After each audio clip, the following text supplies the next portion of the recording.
Hello friends, one step to success channel में आपका स्वागत है। कैसे हैं आप सब? आई होप आप सब अच्छे होंगे। आज से हम 9th क्लास की पॉलिटिकल साइंस के नोट्स स्टार्ट करने वाले हैं। आज का हमारा फर्स्ट चैप्टर है समकालीन विश्व में लोकतंत्र। तो आइए चैप्टर शुरू करते हैं। पिछले 100 वर्षों में लोकतंत्र में दुनिया में अलग अलग देशों में लोकतंत्र का विस्तार हुआ। संसार के विभिन्न देशों में लोकतांत्रिक प्रणाली के बनने व बिगड़ने की जानकारी मिलती है। वहीं लोकतंत्र के दो किस्से जानेंगे, जिसमें पहला है दक्षिण अमेरिका महाद्वीप के प्रमुख देश चिली के राष्ट्रपति सल्वाडोर ओयदे। 11 सितंबर 1973 को सल्वाडोर ओयदे का जनरल ऑगस्टे पिनोशे द्वारा तख्ता पलट कर दिया गया। ओयदे ने सोशलिस्ट पार्टी की स्थापना की, पॉपुलर यूनिटी गठबंधन का नेतृत्व किया। वहीं 1970 में राष्ट्रपति चुने जाने के बाद ओयदे ने गरीबों व मजदूरों के हितों से जुड़े कार्यक्रम भी लागू किए। उनका राजनीतिक गठबंधन विदेशी कंपनी द्वारा देश से तांबा जैसी प्राकृतिक संपदा को बाहर ले जाने के खिलाफ था। राजनीतिक पार्टी, जमींदार वर्ग, चर्च सब इनके खिलाफ हो गए। 1973 का सैनिक तख्तापलट हुआ। रक्षा मंत्री के दफ्तर पहुंचते ही ओयदे को गिरफ्तार कर लिया गया। उनके निवास को बम से उड़ा दिया गया, जिसमें ओयदे की मृत्यु हो गई। वहीं 11 सितंबर 1973 को चिली में जो कुछ हुआ उसे सैनिक तख्तापलट के नाम से जाना जाता है। आगे है, जनरल ऑगस्टो पिनोशे ने चिली में 17 वर्षों तक राज किया। तख्तापलट में साथ न देने वाले अल्बर्टो वेसेल जनरल को मार दिया गया। अल्बर्टो वेसेल की पत्नी व बेटी को जेल में डाल दिया गया।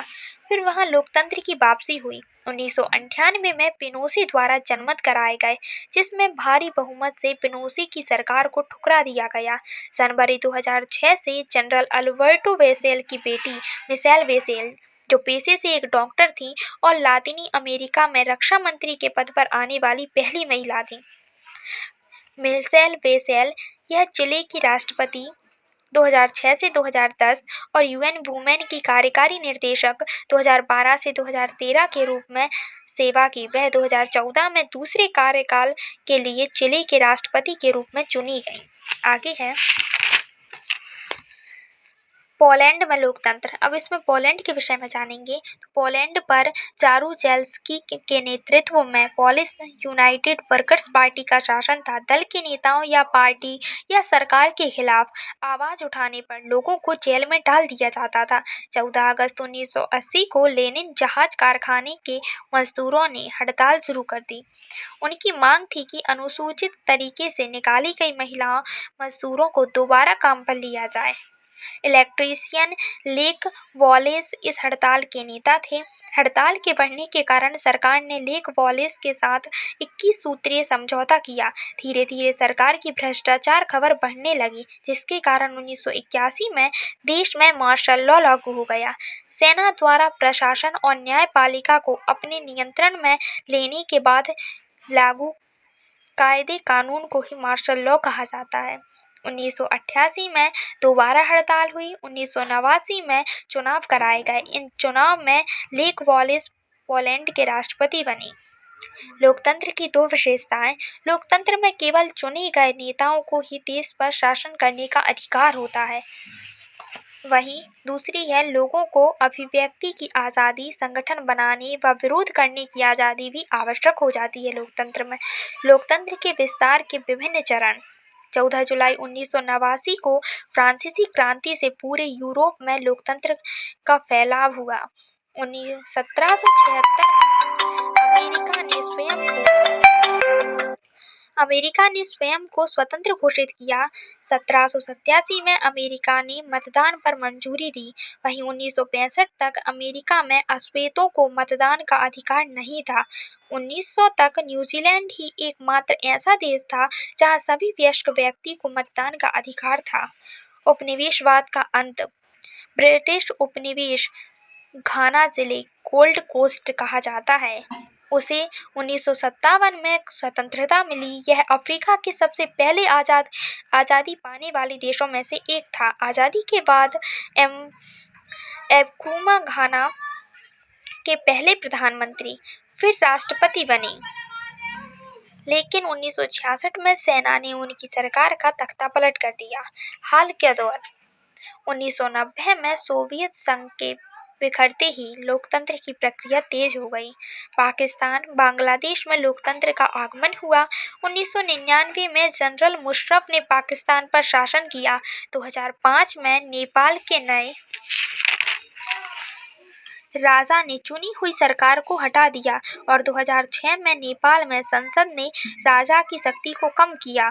सन 1948 में म्यांमार, जिसको पहले बर्मा कहते थे, ने स्वतंत्रता प्राप्त की। 1962 में सैनिकों ने तख्तापलट किया। 1990 में आंग सान सू की ने चुनाव में जीत हासिल की, लेकिन म्यांमार के सैनिक शासकों ने चुनावी नतीजे को ठुकरा दिया और सू की को नजरबंद कर दिया। अंतर्राष्ट्रीय संगठन के विषय में जानेंगे तो अंतर्राष्ट्रीय संगठन संयुक्त राष्ट्र कानून सुरक्षा आर्थिक निकाय सामाजिक क्षमता में आपसी सहयोग के लिए सहायता करती है। संयुक्त राष्ट्र दुनिया भर के देशों का एक वैश्विक संगठन है। जब सरकार को पैसों की जरूरत होती है तो अंतर्राष्ट्रीय मुद्रा कोष व विश्व बैंक सरकार को आर्थिक सहायता प्रदान करती है। क्या ये फैसले लोकतांत्रिक हैं? तो विश्व स्तर पर अनेक संस्थाएं हैं। संयुक्त राष्ट्र के 193 सदस्यों को संयुक्त राष्ट्र महासभा में एक वोट का अधिकार है। संयुक्त राष्ट्र सुरक्षा परिषद विभिन्न देशों के बीच मतभेद की स्थिति में निर्णय लेती है। इसमें कुल 15 सदस्य हैं, जिसमें 5 स्थायी सदस्य हैं और 10 अस्थायी सदस्य हैं। 5 स्थायी सदस्य अमेरिका, रूस, ब्रिटेन, फ्रांस, चीन के पास वीटो का अधिकार है। वीटो किसे कहते हैं? तो किसी व्यक्ति, पार्टी, राष्ट्र को मिला अधिकार होता है। इसमें कानून को अकेले रोक सकते हैं। वीटो किसी फैसले को रोकने का असीमित अधिकार देता है, उसे लागू कराने का नहीं। वीटो लातिनी भाषा का शब्द है जिसका अर्थ है मैं मना करता हूँ। वहीं 10 सदस्यों का चुनाव आम सभा 2 वर्ष के लिए करती है। अंतर्राष्ट्रीय मुद्रा कोष दुनिया के किसी भी देश को उधार और ऋण देने वाली सबसे बड़ी संस्था है। इसके सभी 189 सदस्य देशों में समान मताधिकार प्राप्त नहीं है। हर देश इस कोष में जितने धन का योगदान करता है, उसी अनुपात में उसके वोट का वजन होता है। मुद्रा कोष के आधे वोटों पर सिर्फ 7 देशों का अधिकार है। सोवियत संघ के बिखरने के बाद अमेरिका चर्चा में आया। आगे है बाहरी समर्थन का सवाल। 1932 में इराक ब्रिटिश गुलामी से आज़ाद हुआ। 1968 से यहाँ अरब सोशलिस्ट बाथ पार्टी का शासन था। बाथ का एक शाब्दिक अरबी शब्द है जिसका अर्थ होता है पुनर्जागरण। बाथ। आगे है बाथ पार्टी के नेता सद्दाम हुसैन ने 1968 के तख्तापलट में महत्वपूर्ण भूमिका निभाई। इस सरकार ने पारंपरिक इस्लामी कानून को हटाया, औरतों को अधिकार दिए। इसने तानाशाही सरकार चलाई व अल्पसंख्यक का दमन किया। 2003 में अमेरिका व उसके समर्थक देशों ने सद्दाम हुसैन की सरकार को हटा दिया। चैप्टर कंप्लीट हो गया है, एक बार और देखते हैं।